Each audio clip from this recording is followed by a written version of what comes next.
And now for our feature presentation.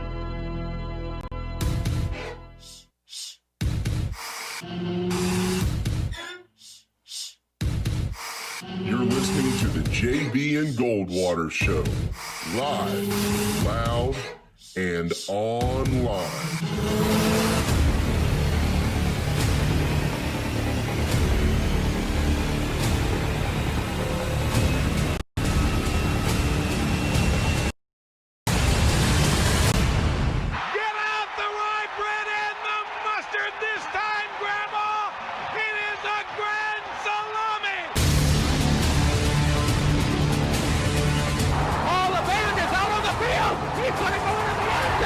Puts it up.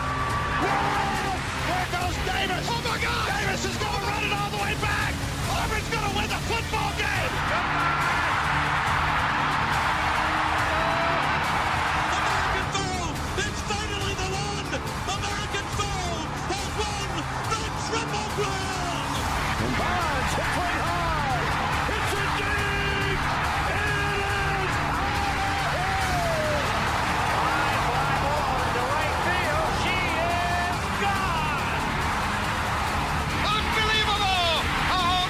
and the Tigers have won the game 5-4. I don't believe what I just saw. Here are your hosts, Jamie Bradford and Darren Goldwater. All right, greetings and a good Tuesday afternoon, and welcome aboard the JB and Goldwater Show, live, loud, and online, 12:02 p.m. It is June the 23rd. Welcome, Darren Goldwater, Jamie Bradford here until 2 o'clock this afternoon. We'll be joined in just a little while by David Shelton at 12:30 with the Post and Courier, Michael Flint at 1:30, former wide receiver at South Carolina. He's our analyst, has been my analyst for 4 years, also has been my friend for about 25 years. So he used to join me every week on ESPN radio during the fall to talk Carolina football. This will be his inaugural visit with the JB and Goldwater Show coming up here in just a little while. If you're listening on the Podbean app, we surely do appreciate that. You can join the little chat room and play around with Darren or whatever y'all do over there. I've never even looked at it, so I don't know what it looks like. You can also chat with us on Facebook. You can watch us on Facebook, YouTube, Twitter, Periscope, and go to jbandgoldwatershow.com, and that will encompass all of those platforms in one area, and you can choose whatever you want to do from there. Yeah, that's right. Nice and simple. We're available for you everywhere you want to look. You just reminded me that I forgot to send Flint a Zoom invite so that he can be on via video. David Shelton will be on the phone. He's going to be on the move, so that's fine. Yeah. But I was laughing when you came up here. The things that go on like seconds before this show starts, and the cram work done just to get on. I mean, we made it by seconds today. Well, but we made it. Yeah, that's what's important. Which is important. It's always important. 843-321-8893. That is our phone number. 843-321-8893 on Twitter. At Sports Radio JB, on Twitter at Darren Goldwater. And, of course, if you're not following the JB and Goldwater account, you should do that. JB and Goldwater at JB and Goldwater on Twitter. David will join us. High school ruling comes down yesterday. They have been kind of spinning the wheels with this for a couple of weeks. And there is a decision that has been made as far as what to do with the law, as far as the lawsuit, and what to do with the charter schools and the private schools in South Carolina. This lawsuit initiated, of course, by Bishop England and Oceanside Collegiate Academy here in the Lowcountry, amongst others, who joined the lawsuit across the state. And so we're going to let David give us a deep dive into that and what the future of high school sports may look like. Probably not going to be too different in the near future, but down the road, how do we stop some of what is going on, and how do we kind of level the playing field and things of that nature? So we'll talk about that. Michael is going to join us today, and we're going to have a really neat discussion about our old friend Bob Hayes, who passed away just a few days ago, a legend, speaking of high school sports and high school football at Wando. Michael, of course, knows Coach very well. I knew Coach very well, and so we'll talk about him. We'll also talk about the Gamecocks and look at some of the position battles and things like that as we continue to grind our gears towards football season, if we have one, which I think I still believe that we will have one. Also, baseball, we could find out today that this proposal is set and they are ready to go with a 60-game schedule. So we're certainly going to talk about that. And but we'll lead off here with racing, which I've never done, I don't think, before, especially on this show. I tell you what, if you watched the end of that race last night and you weren't a big NASCAR fan, you might be now, because the way that it ended was unbelievable at Talladega, with Ryan Blaney winning the race and a wreck at the finish line, which was right after another wreck as they were getting towards the finish line on that final lap. And he won there last year too. So Blaney back-to-back at Dega. It was a hell of a race. I think there's 26 cars in the final 2 laps that had a shot at this thing. Oof. So it was jam-packed. You knew that something was going to happen, and it did. And so he wins. Bubba Wallace, of course, was the story leading into the race. Definitely still part of the story post-race. I had a really neat interview. Walked over and thanked the fans, the few fans that were hanging around and stuff like that. I didn't wear a mask. Really neat comment that he said on national television. He said, "I took my mask off. Sorry about that, but I just want to let you know that I'm not fearful. You're not going to scare me." Basically, wanted you to see my smile, so I took the mask off. That's right. Wanted you to see my smile, and he had one. And as a matter of fact, going into the last couple of laps there, I think he was into the final three or four. He was in third, but he ran out of gas. Is that okay? So I missed what happened between that point and then when they had the 2-lap sprint for the end. Yeah. Okay. He ran out of gas, and so, but leading up to that point, I was watching because I think it was right around 10 laps to go, and he's back and forth between basically third and seventh, and I'm like, man, they're not talking much about Bubba. They're more looking at some of these guys who are behind him. And then it clicked with me. I said, he must not be low on fuel. Yeah. And he was, and so he slipped and didn't win the race. He did say afterwards, he said, look, I probably should have won this race, but I didn't do it, but that's okay. I think he was pretty happy with his performance there. I know NASCAR was happy with the race. They should be. And I'm gonna tell you what, Darren. I get this. I get racing on weekends. The fans and the tailgating and all this, that, and the other. It's America. It's what it is. Right, yeah, you show up with your jean shorts and your American flag and your tank top, and you get out there and you tailgate and you get drunk all day, and then you go in there and listen to the cars roar around the track for a while, and that's it. But NASCAR might really be onto something here. I know this was a rain delay. That's why they had to go yesterday, and it was 3 o'clock on Fox. But they might be onto something with weeknight races. The ratings haven't been good. So yesterday was different from the last couple of weeks when they've been trying stuff on like Wednesday and Tuesdays and whatnot. But yesterday, I think my guess is the ratings will be pretty good. A, because it's Talladega, and B, which might be the Bubba Wallace, the noose that was found, the solidarity prior to the race. And I tweeted this out when I watched it. I mean, I'm getting chills just thinking about the video, and I've got a picture up on the screen here.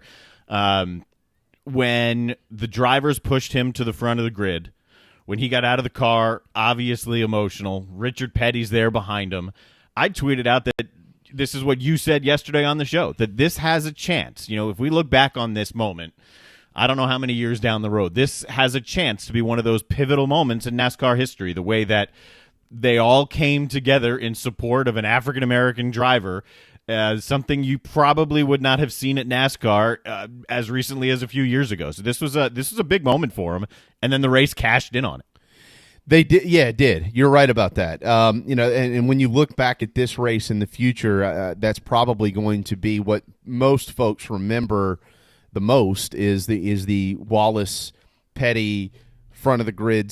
That whole pre-race scene. Mm-hmm. That's probably going to be. They won't necessarily remember that it was Ryan Blaney that won the race, although it was a hell of a finish, a fantastic finish. He won by a millisecond. But yeah, you'll look back at that, and I agree with you. The race capitalized on this situation that it was in there. But it might be something to explore in the future, Darren. Do Friday night races or something like that. Because. I see that, Mike. It's just giving you issues right there. I don't know what's going on. Why is it? What's going on with I don't know. It's falling. Because I think that when NASCAR has had to compete Saturdays and Sundays forever, especially when they try to stretch this brand across the country. It doesn't matter what time of the year. I mean, if you're talking late winter, you're competing with basketball, mm-hmm. and if you're talking spring, you're competing with baseball, and if you're talking summer, you're competing with baseball. If you're talking early fall, you're certainly competing with football. So and you might think off the top of your head, okay, well, they're competing with baseball. That's not a big deal. Well, it is a big deal. Like, if you can own the night. Whether that's a Thursday night or a Friday night, and look, it's Friday night is NASCAR night, and you find a way to get this betting scene really going into it and stuff, because that's really a trend in America right now with all these new laws allowing it to open up in every state and things like that. You could have NASCAR really be back. I think. I grew up watching NASCAR. Not religiously. My dad loved it. His favorite racer was Ernie Irvan. His favorite driver was Ernie Irvan. So I was always an Ernie Irvan kid, I guess. I don't know. And then I kind of got away from it. Mm-hmm. But, all right, yeah, okay. Talladega's on, we'll watch it. Daytona's on, we'll watch it. Darlington's on, we'll have it on TV. But if you had it on like a Friday night, like, think about that. You could own that. Just ask football, various different leagues. Friday nights, high schools fought forever to keep colleges from playing on Friday night because that's their night. They own that night. Same story with the NFL. Why colleges don't play on Sunday. Why the NFL generally doesn't play on Saturday, because those are the days owned by high school, college, and then professional football. And they don't want to step on each other's toes, because it hurts both of them if they end up doing that. Right. You're right. And maybe there's a way to team up with other leagues. Maybe NASCAR can team up with the NFL and team up with Major League Baseball and things like that, and kind of, promote their brand, and then in return they'll promote theirs. And, things like that. Maybe you have guys like J.J. Watt who pick a car, and I mean, there could be some cross promotion and marketing here to enhance the sport, because it is a good sport. It's fun to watch if you sit down and watch it. And there might be something there. But I thought it was a great race. The Bubba Wallace story is a great story. At the end of the year, it might be the best story, especially if this propels him to a really good rest of the season, if he's able to win a race or two. You just don't know what's down the line here. And like I said yesterday, that whole news situation is unhuman as it is, and just awful. Might have been a little bit of a blessing in disguise. This rallied the troops here, really. I mean, nobody had ever seen NASCAR do this before, and they did it. And what whoever did it, I don't know if they were expecting that, but that's what they got, and that's what we all got, and I think it's great. It was powerful. It was really powerful, and I think across social media, across just the landscape of sports, that was the message received, that it was a powerful statement, it was a powerful message, and one that made you acknowledge it and kind of say, wow, okay, good. NASCAR is absolutely behind their words. Their actions are behind their words, that we are moving forward, and get on board or see you later. I agree with you, Darren. I do. I think NASCAR is the one sport that people stereotype for a reason. When you look at all these sports, there's one in particular, and it is NASCAR, and you're going, well, if you're ever going to say one, needs more integration, it's that sport, but yet this sport has handled it the best. And I applaud everybody involved in NASCAR. It's just wonderful. A wonderful job. There's nothing negative you can say about it. And if you have something negative to say about it, you're on the wrong side of history. Yeah, exactly. I mean, I'm sorry. It's just the way that it goes. So good for them, and good for Bubba, and good for Ryan Blaney. pulling off with the win there. I'll tell you what, though. I did want to see Jimmy Johnson win. He had a shot to win it there at the end, and he wrecked. Yep. He hadn't won in a while, and I was like, oh, man, Jimmy Johnson might win this thing, but he didn't do it. I'm glad they finished the race because the wreck was like just behind I think the group that was coming through. The rules in NASCAR are great now. Once you get to like where they were last night, even with the wreck, they finished the race. Yeah. It hadn't been this way for a while, but you remember you used to, oh, God, they'd pull out the caution flag, and you got a half a mile to go. Not anymore. No. I've never been a big NASCAR guy, but I was watching the start of it yesterday, and I was watching the end of it yesterday. That's right. There you go. Darren, how about when you look at the video that they provide in these cars? Yeah. I mean, no wonder you could flip 400 times and not get hurt. I was thinking that yesterday. The safety measures in the car, it's crazy. The padding that is all around your head, your body. You can't. I mean, if you watch closely when guys are trying to get out of the car, and anyone who's a NASCAR fan, you know this, but they have to take the steering wheel out in order to then barely be able to get out of their car. Mm-hmm. It's still not easy, but once you take the steering wheel out, then you can kind of maneuver your way out the window, and that's why these things, when drivers get hit, their body is pretty much protected, even if the car accordions up. That's right. That's right. Ryan Newman. Ryan Newman wreck. Everybody was like, oh, my God. Yeah. And he walked out 2 days later. Yeah. Walked right out of the hospital with his kids. I mean, safety measures notwithstanding, that was a minor miracle. No doubt. But good for him. Could be a minor miracle to get baseball back. They plan to hold a 60-game season that should begin right around July the 24th, which, if you do very simple math, would be a day over a month from today. Today's June the 23rd. But they need players to sign off on a health and safety protocol and to pledge to arrive at home stadiums by July the 1st. More simple math will tell you that's a week away. To get prepared for the season. Owners voted to implement the 60-game season yesterday. That's just after the Players Association rejected a 60-game proposal that would have included an expanded postseason and some other salary bumps in there. So it looks like they're going to get it done. I've talked to a couple folks who believe that this deal is going to get done. Here is my question. How long will they play before they have to halt this thing? Well, that's my biggest concern with everything going on, even leading up into the fall. Yeah. Because there are positive tests popping up left and right. And again, it's not necessarily whether you're symptomatic or asymptomatic. You can still pass this thing along. And it is still extremely,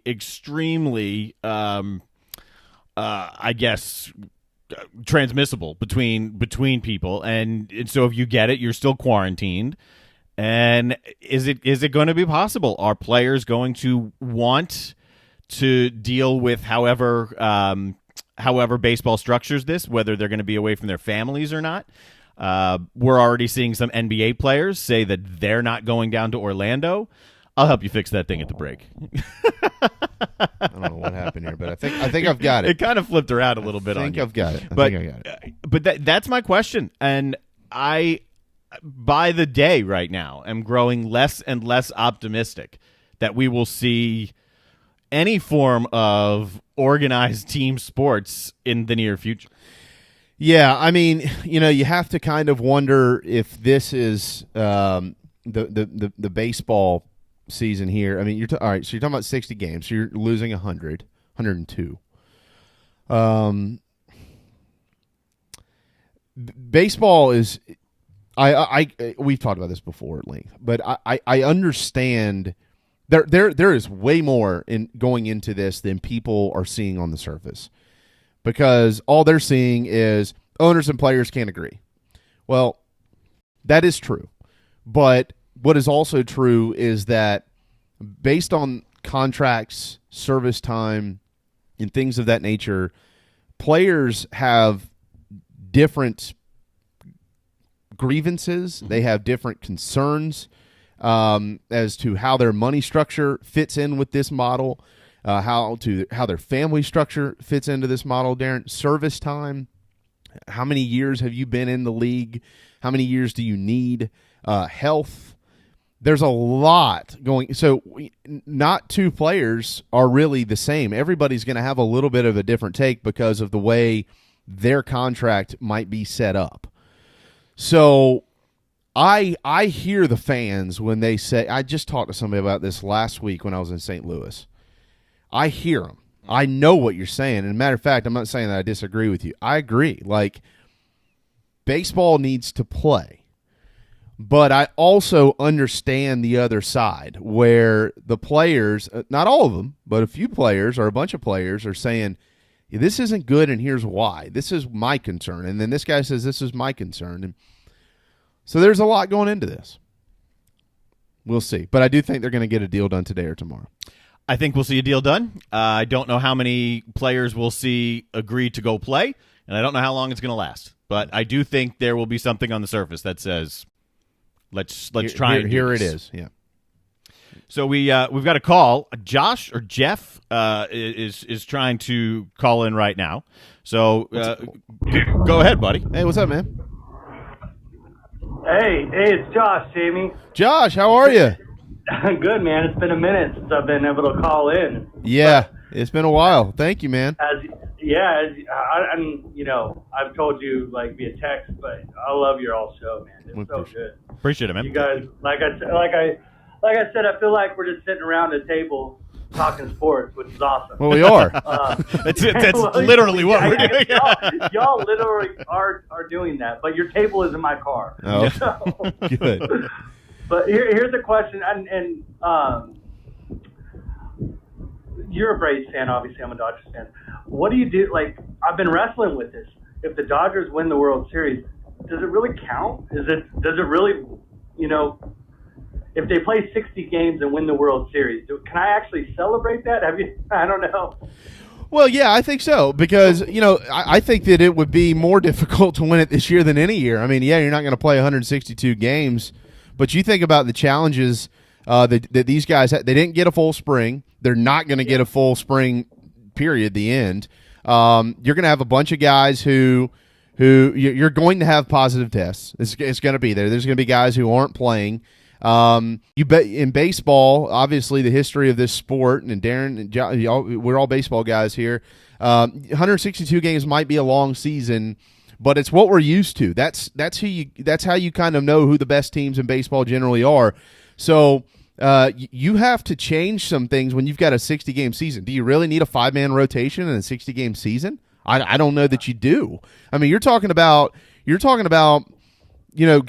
have a 5-man rotation, you're talking about guys who are going to get how many starts is that, Darren? I don't know what you think. I'm good at math. About you're going to get 10, 12 starts. About 12 starts. But it also depends on the off days and how much time the pitchers have in between and how ready they are to go. And they're planning to only have 10 off days. This is a 70-day ordeal here. Right.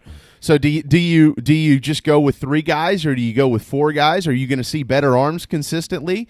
There's a lot. This is going to be an incredible challenge for these teams to accommodate a 60-game season because they're used to playing 100 games more. So yeah, absolutely. I would if they win the World Series, whoever it is, no doubt. Yeah, it's a huge honor in my opinion. Yeah, no, that's good to hear. Because it's been since '88. It's been since '88 from us, and we failed many times in the past. And going into the year, we were supposed to be awesome, and now here we are. And Mookie Betts might not even ever play for the Dodgers. So, yeah. What's Darren's team? Oh, I'm a national. Yeah, he's on top of the world. We are the world champs. Well, you're welcome because I feel like we gave you that series in the playoffs and enabled y'all. So I want to just say you're welcome. Gave is a pretty strong term when like Soto goes yard off Kershaw, but okay. Well, yeah. Earned may be a better word. Gabe and Dave, as in Dave Roberts, does rhyme. Oh, I got you. Oh, all right. I got you. Well, hey, thanks for taking my call. Love y'all's show. We'll talk later. Hey, Josh. Yeah, man. How's your brother? He's doing good. He actually, interesting story about him. He's taken a step down from Wyoming, and he's going down to a D3. Really? Because he wants to. Yeah, there's a coach at Franklin College in Indiana that he met up with and has just felt like he wanted to go coach with them. And I was like, dude, what are you doing, man? You're like at Wyoming. You have an offer here in D1. I see you on TV. I don't want to have to watch you on my computer. And so I've been his biggest. I've always been his biggest fan. Yet now I'm his biggest, critic. But he's confident in his decision. He's happy with it. Actually, I was going to send you. I got some Wyoming gear. Do you want it? Like, I got some nice coaches gear. You can have it if it's yours. It doesn't fit on me. He sent it to me, but it's all extra large. I unfortunately am not an extra large anymore. Okay. I grew out of that. So. Sure. I'd love to have it. Yeah, I'm still a Pokes fan. I'm still pulling them through. So even without him there, but when I go back, I think we're going to try to take the kids out there next summer. I'm gonna have to dig deeper to get another stadium tour. So we'll have to. Well, he'll hook you up. I mean, he will. Okay. So if you're in Indiana and want to check out D3 Franklin College, okay, maybe you can just adopt that as your D3 team. I'll do it. Yeah, I'll do it. I'm all over it. I'm there. I'll support Jacob every day. No doubt about that, though. Right on, brother. Well, Josh, thank you, man. It's good to hear from you. Yeah, man. You too. Bye. See you, man. Awesome. Yes, his brother took our family on a all inclusive behind the scenes tour at University of Wyoming. Nice. 2 summers ago. D3, I mean, I've said it many times. I've been around the D2 circuit for a while. There is some really good ball below Division I, below FCS, and there are some very impressive facilities as well. So, if that's what you like, then go for it. It's a unique situation. So, I mean, a lot of people become lifers at smaller divisions because that's just what fits them better. Good for Jacob Claiborne. 12:27 here on a gorgeous Tuesday afternoon. I'll say this about the World Series question though that he had. I don't remember how many weeks ago, but there was an article written. I believe it was in The Athletic, and they were talking with managers. Will there be an asterisk on this season, regardless of if we're playing 100 or 70 or 80 or 60? And the answer was a pretty emphatic, hell no, there's no asterisk, because we're baseball guys. More so than any other sport, we are conditioned to do things the same way over and over and over and over and over and over. So now you've got this shortened sprint of a season, and whoever manages that better is going to be the one who deserves to win the title. And it's going to be a unique set of circumstances. And if you can outperform and outmanage somebody else in adjusting to the new way it is, then yeah, man, celebrate it. You deserve it. Absolutely. There's the way you manage a 60-game season compared to a 162-game season is night and day. It's you would think that, nothing changes. No, that's not true. You're managing time in addition to games. Well, so through 50 games last year, the Nationals were 19-31. Right. So they won the World Series. Right. 10 more games. They're not even in the postseason this year. Right. So that's how different this is going to be. Yeah. It's very, very different. Yeah, very, very different, no doubt. 12:28, time for a break. When we return, our friend David Shelton with the Post and Courier, he will join us yesterday. The South Carolina High School League came down on a ruling for charter and private schools. They have won their court battle against the South Carolina High School League, and he'll tell you what that means when we return. DB's Cheesesteaks, the tastiest, juiciest, and now award-winning cheesesteaks in the Low Country.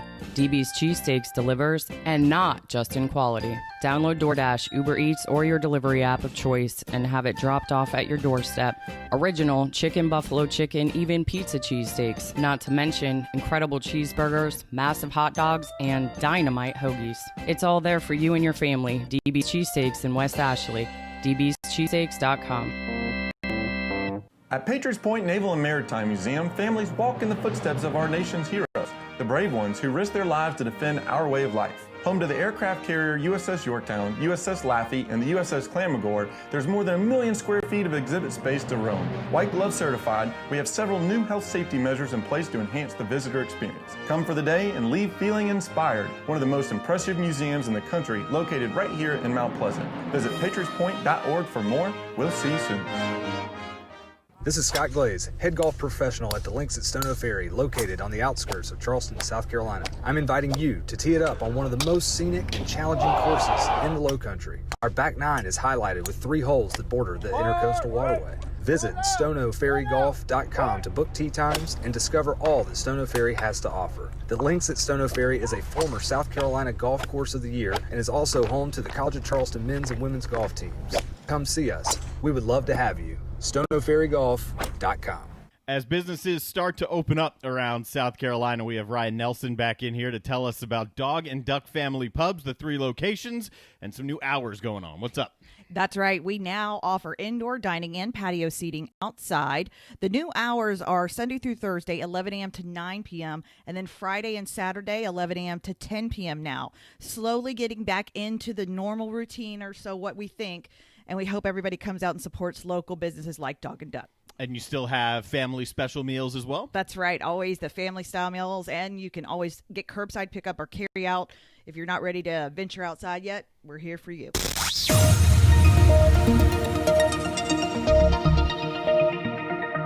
You don't think? You don't think?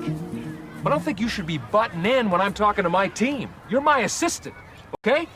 You're supposed to back me up and go get me juice boxes when I tell you. Now go get me a juice box. You know who you're talking to? I'm talking to the juice box guy. You're crazy. Now, JB and Goldwater, live in the Lowcountry.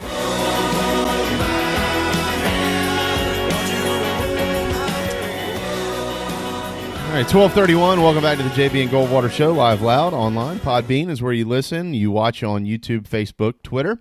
JBandGoldwaterShow.com. Michael Flint had at 1:30 today, and we'll talk to him about the Gamecocks and look back on the life and coaching career of our friend Bob Hayes, who passed away last week, the former head coach and former athletics director at Wando. This guy knew Coach Hayes quite well, just like we all did. David Shelton with the Post and Courier. He's here to talk about the high school league. We'll ask him some stuff about CSU as well, but I also want to get his thoughts on the passing of Coach Hayes. Hey, buddy, how are you, man? I'm doing okay. It's a little hot today. Well, I was in St. Louis this past week, David. My daughter had a major surgery up there, and we were in the hospital, and I was speaking to one of the doctors, and they said, "So how do you like hot and muggy St. Louis?" And I looked at him. I said, "Dude, I'm from Charleston, South Carolina. This is like winter. It's all good, man." It's like saying, do you like North Hell or South Hell better? I mean, it's just it's hell and it's hot. Yeah, I don't think he knew where I was from, but I had to be a smart ass anyway. So, first of all, it's been a while. I hope you're doing well. I hope you had a wonderful Father's Day this weekend. Happy late Father's Day to you, my friend. And last week, I would say one of the fathers of football in our neck of the woods, Coach Hayes, passed away after his battle with cancer. I've known Coach for forever, 20-plus years since he got to Wando. You've known Bob, God knows how long. He was a wonderful man. Mount Pleasant was lucky to have him. Stratford was lucky to have him prior to. He's going to be incredibly missed. Oh, without a doubt. I mean, he really was. He really was as I say a good dude. I've known him, I think, since he first came to Stratford, like early 90s, maybe 1990, maybe even before that. I started in this gig in 1988, and I feel like I knew him ever since then. And I tell you, he was always one of those, would always speak with you, would always have time for you, whether he was the AD or the defensive backs coach at Stratford or the head coach at Wando. And as I mentioned in a tweet last week, he was genuinely, you could genuinely tell he was interested in what you were having to say. Mm-hmm. It wasn't just nodding his head and, doing the typical, yeah, man, doing great.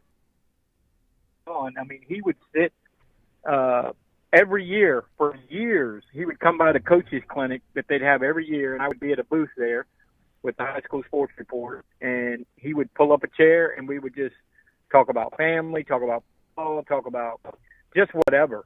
And I told this story. I had some health issues in September with my diabetes and a lot of crap going on, and I went to the Wando game right after I was starting to get better, and we talked out on the field, and he was genuinely asking how I was feeling and what I was going through.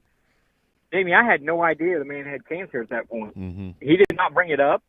He did not say, I'm going through some stuff too. He wanted to know, genuinely care about how I was feeling, and he hoped that I got better. And it wasn't until later, several months later, to be honest with you, that I found out that he was, sick. And that immediately popped in my head. I was like, this guy had been diagnosed with cancer at that point, and he's asking how I was doing, and that means a lot, and it will always mean a lot. I will miss him. I will miss our conversations. And if you know him pretty well, that dry wit, sometimes you never knew if he was joking or if he was serious until he would crack that smile, that little wry smile. He wouldn't, I don't know that I ever saw Bob Hayes just break out laughing, but he would have that little smile, and then you would know, okay, he's just joking with me. Because he had that look about him. He could kind of scare you a little bit. He had them dark eyes, those piercing eyes, and you'd have to wait for that. Oh, he's just playing around. Then you could relax a little bit. You're 100% right. The two of you knew Bob better than I did. I had plenty of interactions with him throughout the years, just covering some of the high school football, and my interactions were always fantastic. I'll miss just some of those random chats, be it about the football team when he was, coaching or as the athletic director. But, it caught me off guard. And I think it caught a lot of people off guard when they first heard he was sick. This is, I guess, my personal experience. I first heard he was sick, and I said, okay, he's got cancer, and I'm thinking with luck he could beat this. And then I saw pictures from that parade during the pandemic, obviously, when a lot of Wando fans, supporters, students went by his house, and that's when I realized just how sick he was. What I don't know if this is legal or not, or HIPAA violations or whatnot, but exactly what was it? How quickly did this move? Because I think it caught a lot of people off guard, and I know just from hearing you and Jamie and a good friend of mine, Dean Stevens, I know how well liked and revered this guy was. So how long did this last? It feels like it was pretty quick. Yeah. I'm not exactly sure how long he had it. My situation came up when I saw him was late September, early October, and through a friend of mine, they were like, yeah, he had found out by then, but I don't know how much before then. I'm really not sure. To be honest, I don't even know what type of cancer he had, because I actually reached out to him several times during the pandemic via text message, and he never responded. And I knew that he was not ignoring me. And sometimes, you just don't feel like talking to people, you just want to, and I'm sure that's what it was. He probably didn't, he may not even been checking his phone, he may have put his phone down. It would not surprise me if he just turned his phone off, because he was a no nonsense kind of guy, and didn't want, that self-pity or that pity. He just wanted to do his thing and do what he could. But I made sure, I want to say it was probably 2 weeks ago, maybe 3 weeks ago, that I left him a detailed text message, and I said, hey, I don't even know if you're reading these, and I just feel like I need to say this, and I need to, at least put it out there. And I left him a long text message about how I genuinely thought he was a friend of mine, and I never heard back, and that's okay. But I had to get it out. I had to get it off my chest. I had to at least put it out there for him. Yep. I'm glad you did that, and I'm sure, and I feel pretty comfortable in saying he probably did read that, because Bob, Bob's a man of few words. You knew that. You just said that a minute ago, but But there's a lot of people that gave him compliments that he deserved, and he never responded to compliments. Have you ever noticed that, David? You say it wasn't in his DNA to just kind of, oh yeah, gee, thanks, No, it just wasn't him. It just wasn't him. But deep down, I know he appreciated it. But Bob was always trying to do something for somebody else, and he's just a great coach. He's going to be missed, and I'm glad the field is named after him. That's important. But I hope that Wando will continue to implement his legacy into their football program moving forward, because there's a lot of great kids. Michael Flint's one of them. He'll join us in about 50 minutes. And a lot of people who've been impacted by Coach Hayes in ways that we'll take with us for the rest of our lives. And so good stuff there, David. Now to the other side of things. Oh God. So the ruling is in, right? And BE and Oceanside, amongst others, win the lawsuit against the South Carolina High School League. And so I'm going to let you kind of reset everything here as to why this lawsuit was brought forward in the first place, what it was trying to accomplish, and then their reasoning for ruling in favor of the charter private schools in the state, and then we'll kind of go from there. But if you don't mind, David, just kind of reset the scene for us, because it's been a while since we've all actually dug into this. Yeah, and it's kind of, it gets into a lot of minutia, and but the gist of it is the South Carolina High School League body of schools, the public schools, wanted the private schools to play by the same rules in terms of transfers and being eligible. And they passed a ruling in March saying that if you transferred to one of these schools, you had to sit out a year. And obviously they didn't like that. Because a lot of these private schools and charter schools don't have feeder programs, middle schools that feed into them, so kids will come there in the ninth grade, and they were saying if you moved in there in the ninth grade, you had to sit out your freshman year. So they obviously thought it was unfair, and the judge agreed with them. Now, it is just it's not – this is not over, right? Because I don't think the public school body, the 210 schools or whatever, they're not going to let this go. They're going to force the high school league to try to pursue this with appeals and whatnot. And this is just simply what this simply did yesterday was delay the ruling. In other words, it's what's the word I'm looking for? I can't remember the word I'm looking for, but maybe a stay. Yeah, sort of a stay. It's an injunction. Yeah. They said, hey, you can't do this, and it's probably not going to happen this year. It's probably too late in the. School starts in a month and a half, but I think you're going to see this again come up in March when the legislative body works together again. They're going to try to maybe tweak it, but this will be a bone of contention for a little while. I got into it yesterday. It started on social media, and then it continued through text messages, and we decided it was just kind of us going back and forth. On the surface, I think this is a great ruling, because I think you're only hurting the kids if the parents, if the kid thinks that it's in his best interest, her best interest, to go to a different school. Why on earth make them sit out? If that's in their best interest, if they will thrive in a different environment, great. And then the conversation turned to, okay, well, here's part of the issue, maybe the bigger issue.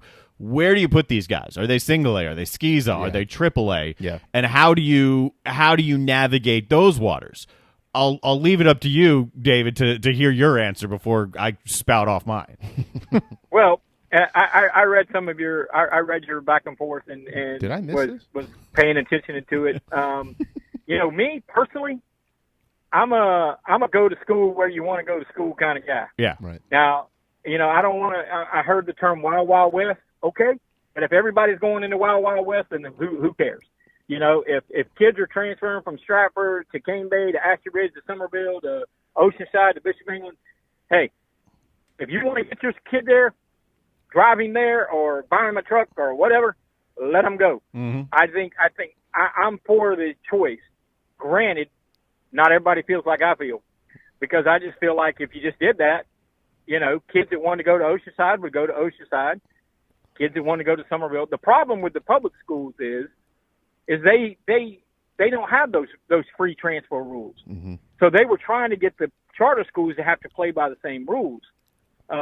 You have to get an approved transfer, and in some cases you would have to sit out if you did it after your freshman year if you're in the public schools, depending on if you went from district to district or county to county. Did you move?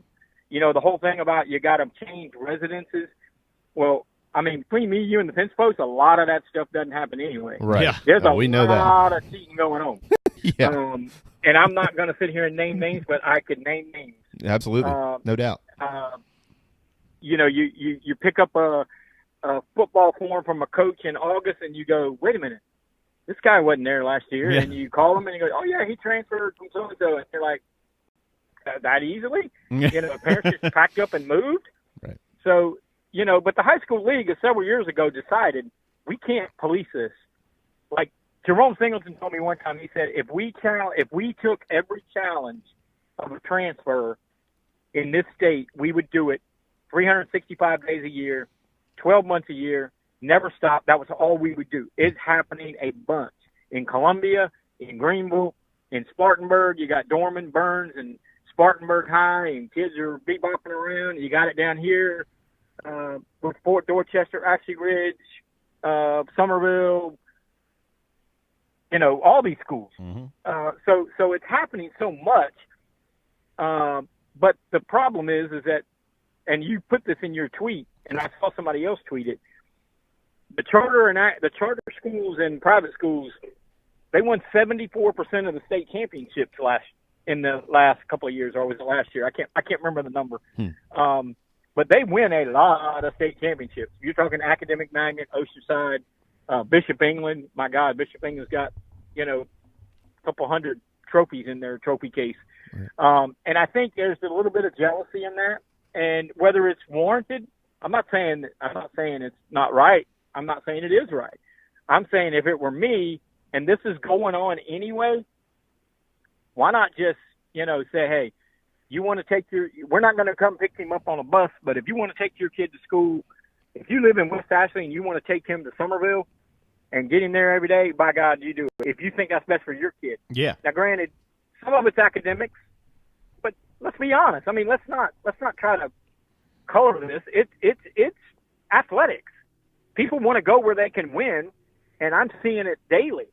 I mean, I just had a conversation with a parent 2 days ago who's considering moving their child from one school to the other, and I'm like, well, why would you do that? It's a senior year, and he just wants an opportunity to win. So there is a lot of that, and Oceanside is a athletic school. It's academics, and you got to go to class for half a day and that kind of thing, but it's built on academics. And so is Legacy Charter, and so is Gray Collegiate, that whole charter school system. Academic Magnet's not quite that way. They're more academics first. I mean, I think they're rated 5th in the country in high school, education. So, I mean, education's important everywhere. But I'm saying a lot of this is athletic driven, and that's kind of what we live in today. That's the society we live in. Everything is driven by sports and athletics.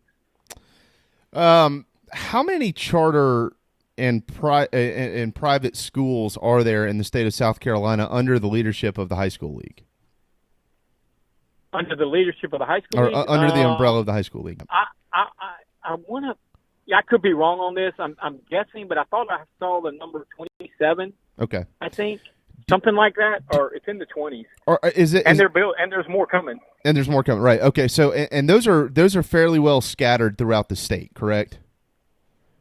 Yeah, they're evenly. There's equal number in the upstate Greenville area, Charleston, Columbia. Yeah, and there's a couple scattered around other areas, but primarily the Spartanburg, Greenville area, Columbia, and the Low Country. Yeah, I know they've got a new one up in the Rock Hill area as well. That's really good, pulling a lot of kids who traditionally would go to South Point, Rock Hill, Northwestern, and things like that. I guess here's what I'm kind of getting at here. Because the way that I see this, I don't look at this as we should punish any kid. at all. I mean, some of these kids, a lot of them, or probably almost all of them, they're not. They're looking at this as to what is the best interest of me, whether it's athletically or academically or both. So I guess what I'm getting at here is, why can't the high school league just create 2 or 3 divisions for charter schools around the state? That's who you play, and then it's up to you to make out the rest of your schedule against whoever the hell you want to play, and then punish the coaches. Like, if they're upset about people recruiting players, because I know that's at the heart of this, punish the coaches. If you get caught, this is what's going to happen. Well, why can't we just take that route instead of punishing the players? Well, to your first point, to create their own division, it would have to be outside the high school league. I don't think that's even in their thinking, because nothing happens in Columbia with Jerome Singleton and those 6 people in that office without the body of public schools, the legislative body, which is a member of every school that's a member of the league, with over 200. They vote on that stuff. All the high school league does is enforce what the legislative body votes on and approves. And I don't think anybody is interested in them being direct. I don't think those schools would want to be directed by the high school league, to be honest with you. I don't know why they don't go do their own thing anyway. I mean, just form your own league. A lot of people have said, well, they should join SCISA. Well, you already accepted them into the high school league. So now you want them to leave. You accepted them into the league, so now you got to deal with them. To the second point, I don't know about the recruiting thing and punishing coaches. Again, the high school league doesn't even try to attack those situations anymore because there's too many. And I don't know. I mean, I don't know how you're going to catch them cheating. Is Jamie going to call saying that Coach Goldwater at such and such a high school is recruiting our quarterback? Well, now you got to prove it. Now you got to. I mean, that's a whole. Again, if my son's a quarterback, I'm going to do what's best for my son. Mm-hmm. I want to do what's best for my son. I don't want somebody to tell me, no, you have to go play for Coach Bradford. Well, I want to go play for, Coach Goldwater. Or I want my son to learn. And to be honest, when Chad Greer was at Oceanside, I said this on your radio show before. If my son or grandson was a really up and coming quarterback, I'd find a way for him to go to Oceanside because I'd want Chad Greer to teach him how to play quarterback. I mean, the guy knows quarterbacking, and so why should anybody be prevented from that? And why do I got to sit out a year because I want to do what's best for my kid? And that's why I said this is not over. The high school league will probably, because the legislative body of all those schools, all you got to do is read Twitter. I saw a lot of negative comments about this decision, so I don't think anybody's going to let this go away. It may go away for now, but I think in the future you're going to see this come up again. Maybe revamped a little bit, maybe take off certain restrictions, but if you do that, you got to do it for everybody. Everybody needs to play under the same rules, period. So I understand, and we're talking with David Shelton of the Post and Courier here, if you're just listening on the Podbean app and not watching one of the streams. I understand the logic of, look, I'd rather my kid play for this coach because of his track record, like Greer, of developing quarterbacks. I get that part. But the argument of the whole playing field's not balanced and it's not fair to some kids if another team is winning all these championships and you're not necessarily competing for them, even though you could be, but one team might be rattling off a whole bunch of success. To me, it just stinks of entitlement that, like, look, you're high school kids, man. Go out and play. Go out, enjoy yourself, try and get better. If you're good enough to play at the college level, you're going to get found. And if you're not winning everything all the time, that's fine, because you're not going to win everything every time. Well, I totally agree with that theory, but unfortunately, in today's world of youth sports, it is all about winning and getting that trophy. And Jamie's been involved in baseball on the travel level before, and I have been, and I still coach in the high school ranks, and I hear it. I mean, I'm working a baseball camp this week, and I hear kids talking about I'm moving to this team, a 12-year-old. I'm moving to this team because they win more. And I'll be like, but are you gonna get coached? Are you gonna get better, or are you just gonna collect trophies? Yeah, and in the meantime, if you're at that school and it's not a good fit for you, are your grades gonna plummet? And then if you're not good enough to go play in college, if you're at the wrong school to further yourself as a person because you're 12 and you have no idea what you're doing, then you're hurting yourself, and the parents are hurting their kids right off the rip. Well, parents do that anyways. But unfortunately, a lot of them don't see that. No, parents are. A lot of them don't see it, and I have a different perspective now that my kids have gone on and got out of high school than I did when they were coming up. I mean, your perspective changes, and I've kind of went the other way. 10 years ago, I was like, no, you ought to go to the school that you're zoned for. And now I'm kind of like, well, you know what? If a certain segment's going to have kids out of their zone attend, let's all do it. Make your choice. What's best for you and your kid, and go do it. But again, I think it's athletic driven and not academic driven. No doubt. And obviously, not every kid can get into academic magnet. I mean, right. That's a really high level school. I felt maybe Darren could get into academic magnet, but I'm pretty sure me and Jamie can. No, yeah, not me. Well, let me tell you where they wouldn't let me in there as a visitor, let alone a student. No. Well, let me tell you where I'm coming from. So when I was growing up, we finished elementary school. That's 5th grade. Our middle schools had just cut their sports programs. So I convinced my parents, against their better wishes at the time, that I wanted to go to this private school. It was this all-guys private school. They were known for their athletics. So I went there, 6th grade, and I was like, I don't know.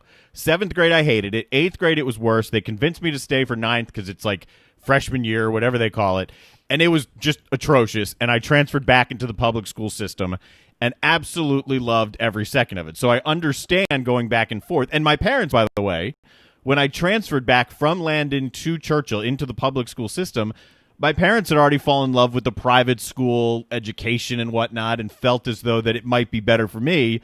Only listening to me did they change their mind, that it wasn't about the sports come high school. It was about where I fit in, where I will be most comfortable, and where I will be able to grow. And that for me was the public school system. So I understand switching back and forth. I think you should be free to do it, and I understand the athletic side of it. Because the bottom line is, if you're a sophomore running back at School A, and you don't like the coach, or you don't get the playing time, and you have an opportunity to go to maybe a smaller school or a different school and earn more playing time and get on the field, then why shouldn't you be allowed to do it? I understand there are rules. The way the rules are now, you shouldn't be able to do it. But I'm thinking it may end up going the other route. They may, and for those schools that are getting players to transfer, and I'm not talking about the private or the charter schools, I'm talking about the public schools, that are already in this business of getting players, they're just going to get more. Yeah. And because kids are going to gravitate to places where they think they get in, or they think they enhance their opportunities to get an athletic scholarship. And I'm talking about athletes now. I'm not talking about the general student. I'm talking about the athletes. They're going to do it. So I don't know that we should waste our time and effort and breath on trying to govern all this stuff, because they can't govern it now. You can't stop it now. It's happening. Well, and I think, too, at the heart of a lot of this, deep down, there are people, David, who want to protect the integrity of high school sports. And what I mean by that is, it used to be when you grow up in a town, you dream of playing whatever sport it is for that school. You think about towns, right, like Abbeville, Barnwell, places like you can't wait to see a war horse, those that's the tradition of high school sports, and a lot of these places that are much bigger geographically speaking, like the Tri-County area here, like the Upstate, like the Midlands, like the Rock Hill area that has expanded and blown up incredibly over the last 15, 20 years. Yeah, you're seeing a lot more of this. You're not going to go to Barnwell and see a kid at Barnwell High School who grew up in Barnwell and say, well, now I want to go play for Allendale, Fairfax. They're rivals. They don't want to do that. So, yeah, it's, I understand all sides of it. That's kind of why I threw out what I threw out. We have, 8 regions or something in 5A? Why not just have like region 9, 10, and 11, and there is no 5A, 4A, 3A, 2A, or 1A. You just have regions 9, 10, and 11, and it divides the state in 3 quarters. And you say, all right, all these charter and private schools, you're in this region 9, you're in this region 10, you're in this region 11, and you're all going to make the playoffs like everybody else. And you go figure it out from there, and you see how it happens. I'll say this too, and not to get wordy here, but this is not a one size fits all conversation. I mean, David, you and I have been around guys like Mike Darnell for a long time. Mike Darnell doesn't go out and recruit players. There are kids that want to go to Bishop England because of the tradition, and they know what they're getting in Mike Darnell. So, but there are other coaches who will go recruit players, and I know that people are frustrated with that, and they should be. I get that. But there are guys like Darnell who would be penalized by this rule and going, what are you talking about? I could teach that toothpick over there to play baseball. So it's I don't know what they're going to do about it. And in a case like Bishop England, like they don't have like Bishop England Middle School where you can have a 7th and 8th grade team. They play in the Catholic leagues or whatever, and they can funnel into Bishop England. But Mike Darnell doesn't get a lot of those kids really, really young. No. And to be honest with you, the problem, to use Bishop England as an example, Drew Meyer grew up on the St. Andrews side, West Ashley side, over in that area of the county. Right. Where he would have basically had to go to St. Andrews or Middleton, or if West Ashley was built in. He was from over in that area. Right. Because he grew up in the St. Andrews Parks and Playgrounds and all that. And then he ended up at Bishop England, but he was a Catholic.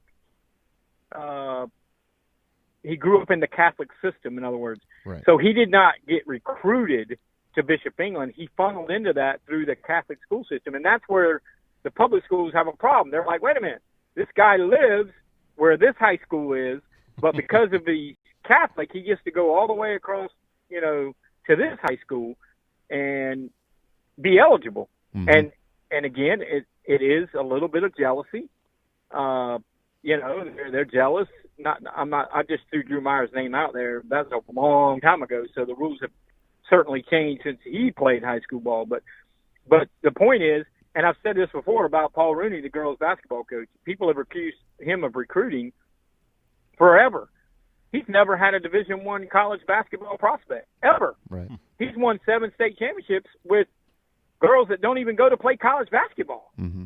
So, it's like he told me one time, if I'm recruiting, I need to be fired because I ain't getting the stud players. I'm not, but do you penalize him because the guy knows how to coach and he gets the most out of his kids? It is and to me, the Bishop England thing is a little different than like the Oceanside thing, and only because Oceanside is new. It's in that little charter school system. There's a lot of unknowns and a lot of things that people don't really understand about it. But, Bishop England's been around, I don't know, for 100 years or whatever it is. Mm-hmm. So, to me, the Bishop England thing is a little different. Always in my mind. I know by the rules it's not. But when I think about this problem, I think more of the charter schools, not necessarily the private schools. 100% agree with you. 100%. We are past due for time. We had a couple other things on the docket, but we'll just have to invite you back. That'll give us a reason to have you back. Not that we didn't want to do that anyways. Okay. We do That'll love be you. All right. But I'm glad to hear your voice. I'm glad you're doing well. Again, I hope you had a happy Father's Day. I know that's a very special day for you and what you've been through in your life, and I hope it was just fantastic on Sunday. I truly mean that, David. It's good to hear from you, and we look forward to speaking to you again, okay? Sounds good, guys. Take care. Thank you, brother. I appreciate it. There you go. David Shelton with the Post and Courier on Twitter at dshelton66. All right, it's 1:04. We rolled right through the top of the hour, but that's okay. We control our own program around here. Isn't it great? It's pretty neat, no doubt. All right, we're going to hit a timeout. The national anthem presented by Patriots Point is coming up next. Michael Flint will join us at 1:30 as well. So still plenty to get to on the JB and Goldwater Show. Hang tight, and we'll be right back.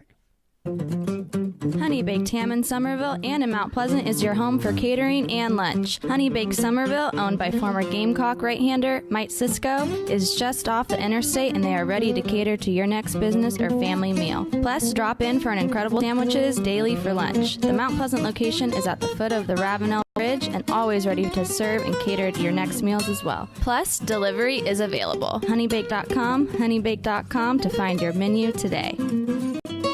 What's up, guys? It's JB. Obviously, things have been kind of crazy with the coronavirus taking over our lives. We're stuck inside with family, finding ways to be creative and probably tapping the liquor cabinet a little bit. If you don't have Patrick Davis's Whiskey Jam in yours, put on your mask and gloves and head to Bottles or Burris liquor stores here in Charleston. The Blackberry is my personal favorite on the rocks, but the original Whiskey Jam is Patrick's. So either way, you're winning with Whiskey Jam. WhiskeyJam.com, PatrickDavis.com. DB's Cheesesteaks, the tastiest, juiciest, and now award-winning cheesesteaks in the Low Country. DB's Cheesesteaks delivers, and not just in quality. Download DoorDash, Uber Eats, or your delivery app of choice and have it dropped off at your doorstep. Original chicken, buffalo chicken, even pizza cheesesteaks. Not to mention incredible cheeseburgers, massive hot dogs, and dynamite hoagies. It's all there for you and your family. DB's Cheesesteaks in West Ashley. DB'scheesesteaks.com. At Patriots Point Naval and Maritime Museum.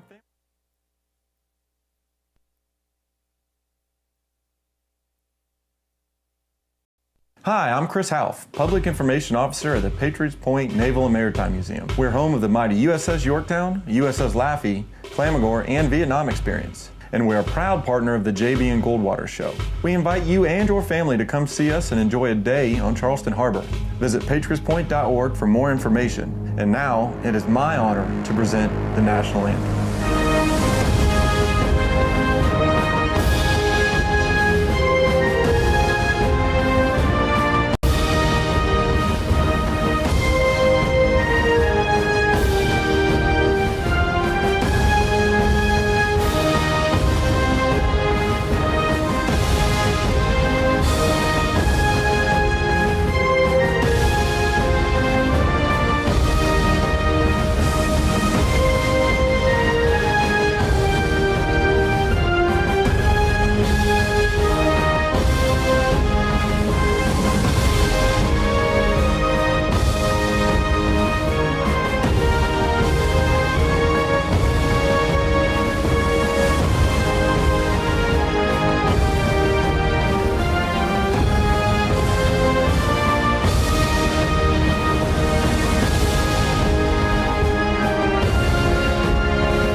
Live, loud, and online.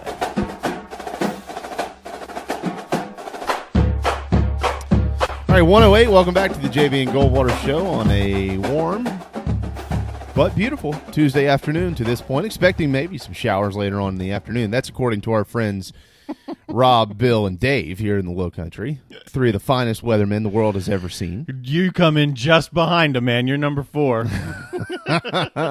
If this doesn't work out, I'm going to call one of those guys and see if I can't snag myself an internship or something so I can replace one of them whenever their time is up at one of our local stations. No, I'm kidding.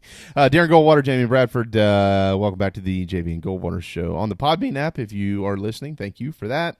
And if you're watching on YouTube, Facebook, Twitter, Periscope, jbandgoldwatershow.com, we appreciate that as well. Check out our website. Thanks to the fine folks over at Patriots Point for presenting our national anthem every day. PatriotsPoint.org is where you can go to find out much more about the Naval and Maritime Museum and everything else that is available for your viewing pleasure over there in Mount Pleasant, like the Laffey, the Clamagore, and so much more. Chris Half is a great friend, has been for a long time. It's one of the neatest things you can see in the state of South Carolina. Head to patriotspoint.org. Educational opportunities as well. You used to be able to sleep on the Yorktown. They're not letting you do that right now because of COVID. Yeah, you could camp there. I didn't know that. Yeah. You could camp out.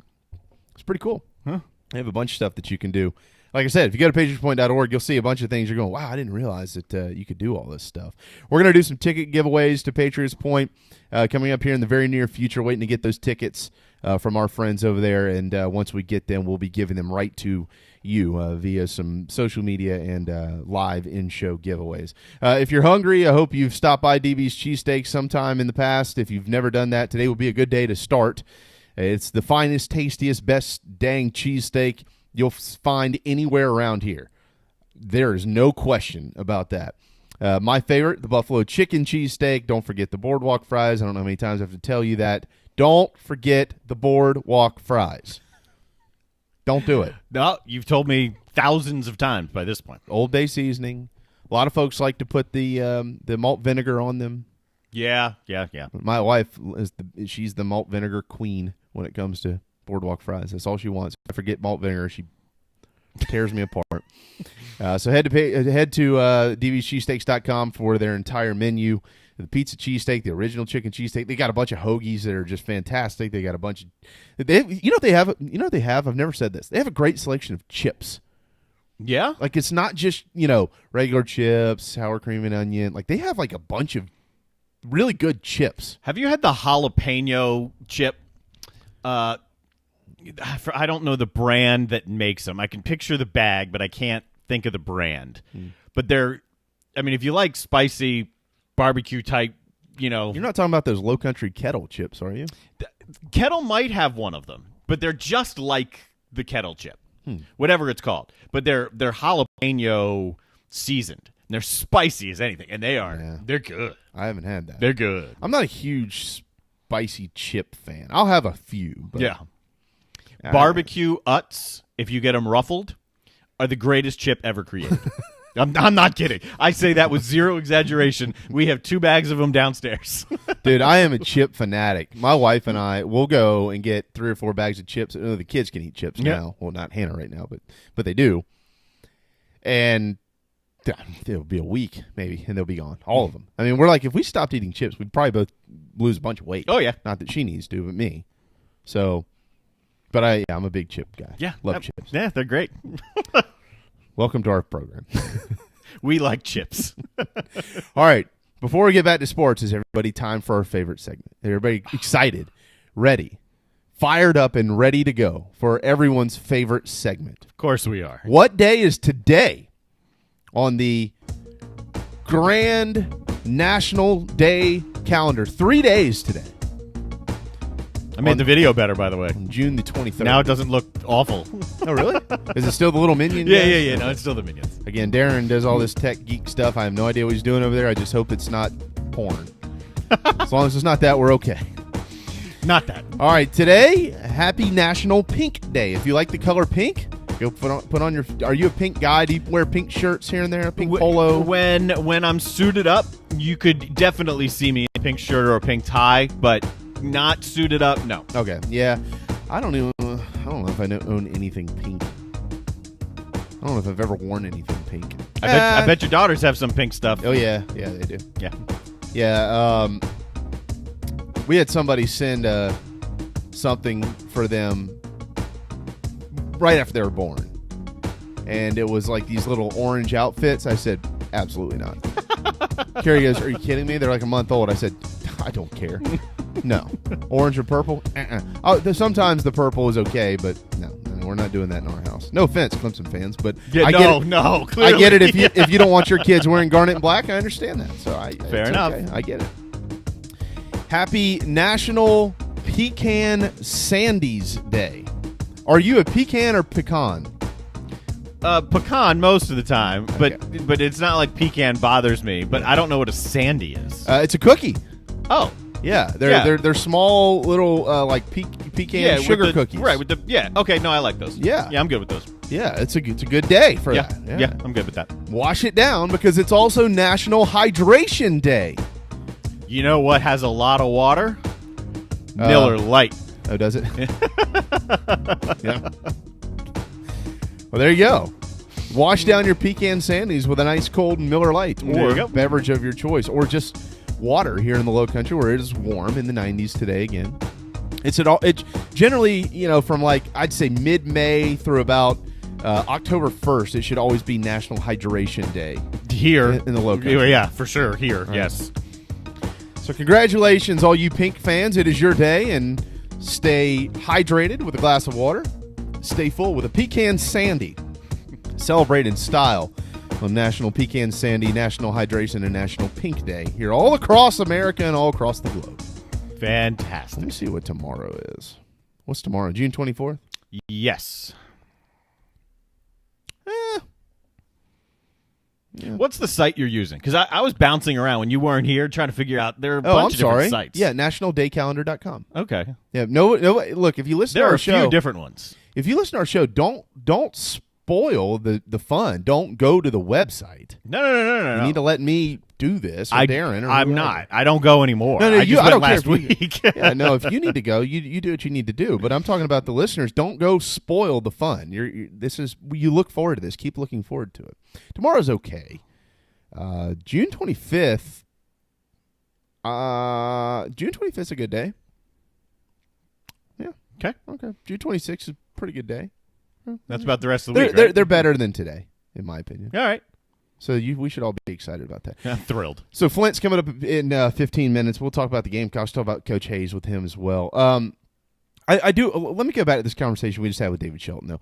So I think that look. I think everybody is some kind of right in this conversation when it comes to this lawsuit that was brought against the high school league. Like, I totally look. I grew up wanting to go to Wando. Okay. My family went to Wando. I wanted to be a Warrior. Proud I was a Warrior. The majority of my family now is growing through the Wando system. I do have some other cousins that are probably going to end up going to Bishop England, but they're in the Wando district. But they'll probably end up going to Bishop England. I'm a school choice guy. I think that school choice is good from an academic side. I think it's good from an athletic side for multiple reasons. But I also understand where especially public schools are like, wait a second, there's people out there literally poaching my kids. Mm-hmm. Okay, I get that, and I don't think that should be right. I don't think, and if you. Not you, but you and all of you out there in general believe that what I'm about to say, if you think this isn't true, my God, I have oceanfront property in the great state of Tennessee that I could sell you, okay? If you think that there are coaches at some of these schools who don't stand on the sidelines of youth football games and try to recruit players, you are lying to yourselves like you've never lied before. Oh, I'm sure it happens. Seen it with my own two eyes. Absolutely. Okay? I don't think that's right. If a kid decides he wants to go to another school, if there is a kid who is, let's say, in the public school system here in Mount Pleasant, decides he wants to, instead of going to Wando, would like to go to Oceanside Collegiate, or instead of going to the new Beckham, would like to go to Oceanside Collegiate, that is his choice. Okay, that's on the public school. Like, if you don't offer something that is good for that young man or that young lady, that they have a better opportunity by going to a charter school, I'm okay with that. I'm not okay with the coach standing over there saying you don't need to go to Wando, or you don't need to go to Beckham, or in some other part of our state or wherever, you don't need to go to Somerville because of this. You need to come here. I'm not good with that. I don't think that should be allowed. I don't think it's good because you don't even know if these guys are telling the truth. I mean, you know what I mean? Like, yeah, that's not good in my opinion. I also really wish that it was old school. I wish we all grew up in small towns where you dreamt of playing for your town's school. Well, a lot of these towns don't just have one school anymore. Look how much Mount Pleasant has changed in the last 4 or 5 years. They're about to have 3 high schools here, guys. That's right. All right, it's not my age. When I grew up, and there was one.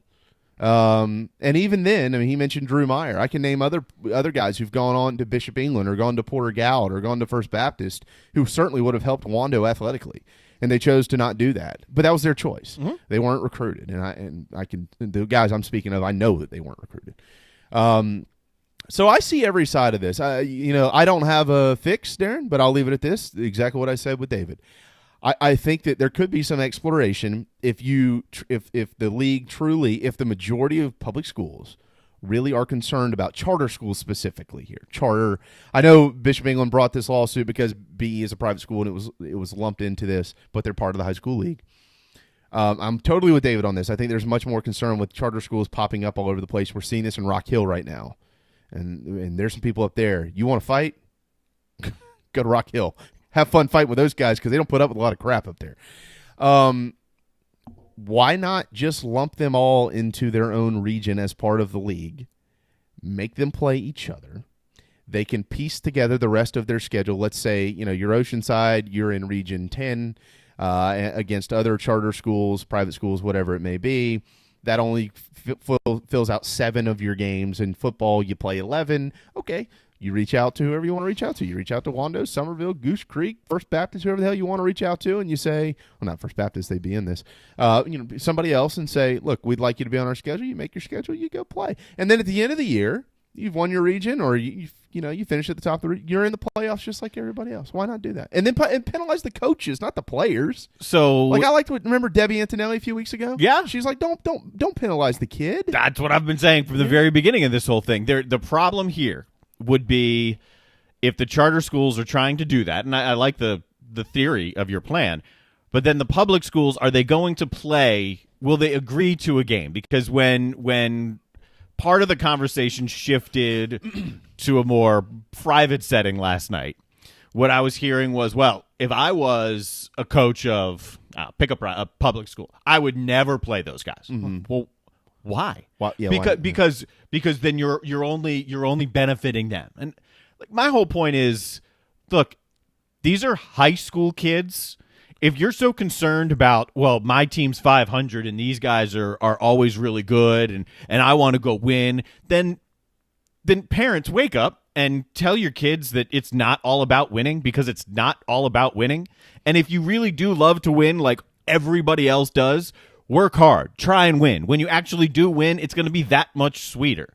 It's not as though Oceanside is unbeatable. It's not as though Bishop England is unbeatable. It's not as though Porter Gowd, who's won 1 billion straight volleyball titles, they just lost, right? I think they just lost in high school volleyball. Yeah, it can happen. My cousin plays on that team. I was actually at the match.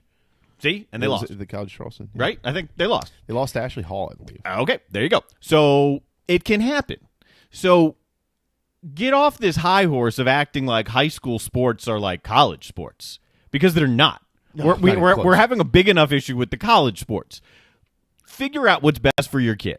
Figure out what environment is best, be it athletic or in the classroom or in the hallways or a combination of both, and give your kid the best possible experience you can give your kid. Mm-hmm. End of story. Yeah. And then look, some teams are going to be better than other teams. That's fine. My whole high school, there was an argument, well, don't they deserve these memories? Well, let me tell you something. I have fantastic memories of playing sports in high school. We sucked. Across the board, we were awful. We had a good soccer team. Our football team wasn't good then. I wasn't playing football. Our baseball team, there's a reason I was one of the best players on the team. We were not very good. We did not win that much. So that's fine. I still have great memories of playing. I understood at the time there were other schools that had more talent there. I also understood, having gone to a private school that doesn't recruit lacrosse players, that they're fully recruiting lacrosse players, Sure. and that's exactly what's going on. And okay, I get that. And so do all the teams that play against them, and that's the way it is. I mean, I don't love the thought or the comment, look, that's just the way it is. But it's high school sports, guys. I mean, if you're so concerned about your kid not winning enough in high school sports, look in the damn mirror before you start complaining about high school sports aren't fair. Yeah, I mean, and the word fair is interesting, because if you have a charter school, Darren, let's say, because in I think pretty much every state, right? I know in South Carolina, your level of that you play in, whether that's single A, double A, triple A, 4A, 5A, is based on your enrollment. Mm-hmm. All right, so if you are at the low A or the double A level, where you're already your enrollment's only whatever, a few hundred kids or whatever it may be, and then you have to go against let's say a charter school who's actively recruiting the best players, they go in and beat the crap out of everybody, I can understand where those guys in that region are going to go, wait, this isn't. We can't go recruit guys. We have a rule against that. We can't do it. We're a public school. We have to draw from who's here. You're drawing from everywhere, and then you're going out and whipping us every year, and that we don't have the same opportunity you have to go get players. So I understand that, like, totally. I if you take I'm trying, Timberland is really good, but let's just use Timberland because they are, what are they, 3A now? I think they're 2 or 3. They're 2 or 3. Still a really good program. Yeah. I mean, but you take those guys and you say, well, you're drawing from the St. Stephen area, that area up there. And then you have, the Goldwater Academy, who is prestigious, who's going out and getting these kids from everywhere, and they're just coming in and whipping everyone, and you're going, dude, you have 3 of my guys. Like, you can recruit my guys, but I can't go get players from you. That is a problem. You know what I mean? So, like, how do you solve that problem? Is it you have to swing the hammer on the coaches to where those guys are looking at lengthy suspensions if they're caught doing this? See what I'm saying? Like that. Well, so I see what you're saying. Like that is not fair. Like, you can recruit my kids, but I can't go recruit yours. I see what you're saying. But if I am a star quarterback, let's use the Wando Oceanside example, okay? Sure. Because obviously there's some bad blood right there. If I am a star quarterback at Wando and Oceanside comes to me and, Darren, you can be a quarterback on our team. And this is what we can do if you're the quarterback on our team. And what if me, being who I am, thinks, and my parents think, you know what, that Oceanside lifestyle is not the best for me. Yeah. I won't succeed either or both academically and athletically in that lifestyle. I'm going to stay at Wando. Yeah, well, and the other part of that is Wando's at the 5A level. Like, you're going to compete against 5A kids every week instead of 2A kids. Correct. Right. So I get that. So my stance is, at the end of the day, this boils down to parents do what's best for your kids. And look, I agree with you on that. But we agree on that. There's not a level playing field in virtually anything. Right? Well, no, but so there are always tiers of who can have more success based on the rules that they're allowed. If we're crying and moaning back and forth at the high school level, like, it's just gone too far. And I understand that it's happening. I mean, I know with these youth sports games, like, parents are psychotic. Not all, some.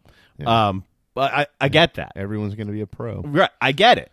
But look, if you want to make your kid a pro, don't make your kid win every time he goes out there. That's right. Because Well, that's you're not right going to about make that. him a pro. No. You got to learn how to deal with failure. I mean, there's no question about that. You and I totally agree on essentially everything here. It's just I get the public school system side of, look, we are actively being recruited against. They're taking our players, and we can't go take them back. And we're in the same region. That doesn't make sense. So I get that. How do you solve that problem? Again, you can't punish the kid. If that's a kid's choice, it's a kid's choice. I don't have a problem with that. Yep. But if it's a coach who's going to do that, you can solve that problem. You can solve that problem very easily. You just – look, here's the rule, and it's a pretty devastating rule, and you might not like it, but this is what it's going to be. If you go out and actively recruit kids, if they choose to come play for you, fine. But if we catch wind that, look, here's why you want to come play for us, you don't want to play for that guy, that's a no-no, and I'm okay with that. As David Shelton said, the high school league has basically given up on trying to police it. Because it's too easy to do it without getting caught, without any paper trail at all. Look, when I was at Wando, there's 2 kids, and I'll never say their names publicly because I like both of them. There's 2 kids that I grew up with who played football at Wando. They were stars. And then my senior year, even though my senior year, Wando went to the lower state championship game, got beat by Stratford, they were playing for another very powerful program in the Low Country. And we were like, wait, what? Where are they going? Uh-huh. Both of them? Oh, they have family up there. Interesting. So, or out there, or however you want to say it. Yeah. So yeah, this has been around a long time at the public school system level. There is no question about that. In all states, like this is not a South Carolina. No, issue. no. This is everywhere. Yeah, this is just it. Just is what it is. Yes. But if you want police recruiting on the coach side, not the player side. The players they don't deserve to get hammered like that. All right, it's 129. We got to go. You know why? Because I do know what. The original 1-9. He is up next. He is that curly red-headed guy that used to run around and catch passes under Coach Holtz and Coach Spurrier. It's Michael Flint, former Wando star. He was a quarterback at Wando. He was a damn good one, too, until he broke both of his collarbones. Is it considered two different collarbones? Left, right. Yeah? Yeah. He broke one. Next year, broke the next. That's why he turned into a wide receiver at Carolina. Well, when you see his super on the screen, it's going to say he was a wide receiver at Wando. Yeah, well, just a heads up. No. Quarterback. He's everybody's quarterback. He's Michael Flint. We'll be right back. DB's Cheesesteaks, the tastiest, juiciest, and now award-winning cheesesteaks in the Low Country. DB's Cheesesteaks delivers, and not just in quality. Download DoorDash, Uber Eats, or your delivery app of choice and have it dropped off at your doorstep. Original chicken, buffalo chicken, even pizza cheesesteaks. Not to mention incredible cheeseburgers, massive hot dogs, and dynamite hoagies. It's all there for you and your family. DB's Cheesesteaks in West Ashley. dbscheesesteaks.com. At Patriots Point Naval and Maritime Museum, families walk in the footsteps of our nation's heroes, the brave ones who risked their lives to defend our way of life. Home to the aircraft carrier USS Yorktown, USS Laffey, and the USS Clamagore, there's more than 1 million square feet of exhibit space to roam. White Glove certified, we have several new health safety measures in place to enhance the visitor experience. Come for the day and leave feeling inspired. One of the most impressive museums in the country, located right here in Mount Pleasant. Visit patriotspoint.org for more. We'll see you soon. This is Scott Glaze, head golf professional at the links at Stono Ferry, located on the outskirts of Charleston, South Carolina. I'm inviting you to tee it up on one of the most scenic and challenging courses in the Low Country. Our back nine is highlighted with 3 holes that border the Intercoastal Waterway. Visit stonoferrygolf.com to book tee times and discover all that Stono Ferry has to offer. The links at Stono Ferry is a former South Carolina Golf Course of the Year and is also home to the College of Charleston men's and women's golf teams. Come see us. We would love to have you. stonoferrygolf.com. As businesses start to open up around South Carolina, we have Ryan Nelson back in here to tell us about Dog and Duck Family Pubs, the 3 locations, and some new hours going on. What's up? That's right. We now offer indoor dining and patio seating outside. The new hours are Sunday through Thursday, 11 a.m. to 9 p.m., and then Friday and Saturday, 11 a.m. to 10 p.m. now. Slowly getting back into the normal routine, or so what we think, and we hope everybody comes out and supports local businesses like Dog and Duck. And you still have family special meals as well? That's right. Always the family-style meals, and you can always get curbside pickup or carry out. If you're not ready to venture outside yet, we're here for you.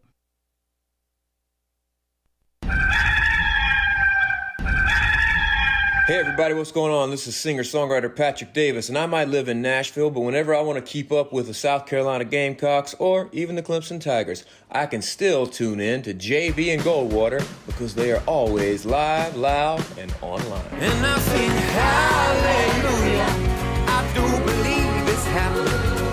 All right, 1:32, Tuesday afternoon. Welcome back. Final segment of our program today on the JB and Goldwater Show. Appreciate David Shelton jumping in hour 1. Hour 2, Michael Flint, former wide receiver at South Carolina, former quarterback at Wando.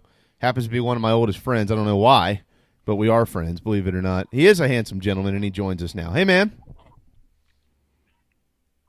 Hey, what's going on, fellas? Can you hear us? Can you hear me?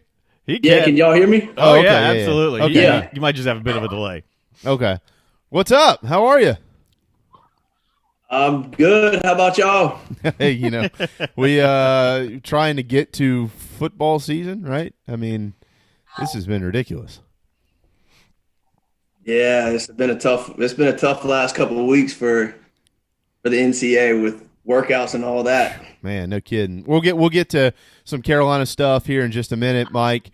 But you and Steven, your brother, also former Gamecock, your sister Charlotte, and your brother David, and your father, Big Fun, and your mom, of course, who was a teacher at Wando. Your entire family have known Coach Hayes and his family since he got to Wando. I've known him since he got to Wando as well. But very close with Bob. Of course, he passed last week. I know you were out there for his birthday a couple of weeks ago or a few weeks ago on your golf cart. Michael, he's going to be sorely missed, man. If you can summarize what he did for your family on a personal level and what he did for the Mount Pleasant family, that'd be great. Oh yeah, I mean, Coach Hayes was, he was an incredible man. He was a great coach, and he ran a first class program. He really understood how to build a program. It wasn't just on Friday nights, but it was every day. And he expected 100% out of his guys, out of his players, every day, whether it be in the spring for spring practice or summer workouts or being in the weight room. He came in and built a great thing at Wando. And I really, I stayed in touch with him. He's very intense, but he's a great guy. He'll be missed, and not only so well respected in the community, by his players, but also by his coaches. I mean, I've seen a lot of social media posts from a lot of the coaches that I coached at Wando, and that's just it's a very telling thing when you see a lot of those guys who are either still there or had coached under him who have now moved on to be head coaches. Just the effect that he had on everybody's life, to this day has been very impressive. He was, a first class man. He went about everything the right way, did things the right way, and, really knew how to build a program and, get community support, from the town and, try to fill that stadium on Friday night and put a good product on the field. And he really knew how to get the best out of his players, him and his assistant coaches. What's something that he will definitely. Sorry to interrupt you right there. I mean, when you think about him, you just laid out a lot of general things that many people who knew him and played for him would probably say about Bob Hayes. What's one or two things specifically to you that kind of helped you not just on the football field but become the man that you became because of Bob Hayes? Yeah, there was one story that comes to mind was going into my senior year, summer workouts, and it was after we had done our weight room stuff. We were on the track doing sprints, and we were doing 100-yard sprints, and I was always finishing towards the front. Sometimes cruising, but able to stay at the front. And then I think the last sprint we had, it was a couple of us that basically went all out, and treated it as a race. And, he pulled me aside and said, I need you to give that effort on the first sprint all the way through the last. I need you to give that effort in everything you do. He said, as a leader of this team, you need to lead by example, and those guys need to see you giving that effort, every day and in everything you do. And really kind of hit home was, with that is, never take, a day off, never take a rep off, because it counts and people are always watching and people are going to follow your lead. And so, basically was saying, this team can be as good as you help them be, and it's up to you to push these guys and drive them. He said, there's only so much we can do, but, you as a player, leading these guys, they're going to follow your lead and follow what you do. And so that really resonated, just in everything when I got to South Carolina, understanding that, being a young guy, you're already behind the 8 ball, and, you better do everything you can to try to beat that guy in front of you. And you can't be just as good as that guy. You got to be better than that guy. And, it's really translated. That specific example is really kind of translated into everything I do, whether it's, at work or, anything is, give that, in everything you do, give 100% effort. Coach Hayes was interesting, right, Mike? Because when you went to Wando, if you weren't on the football field with him, or you weren't in class with him in the gym, generally, if you had to speak with him, it probably wasn't going to be a good thing.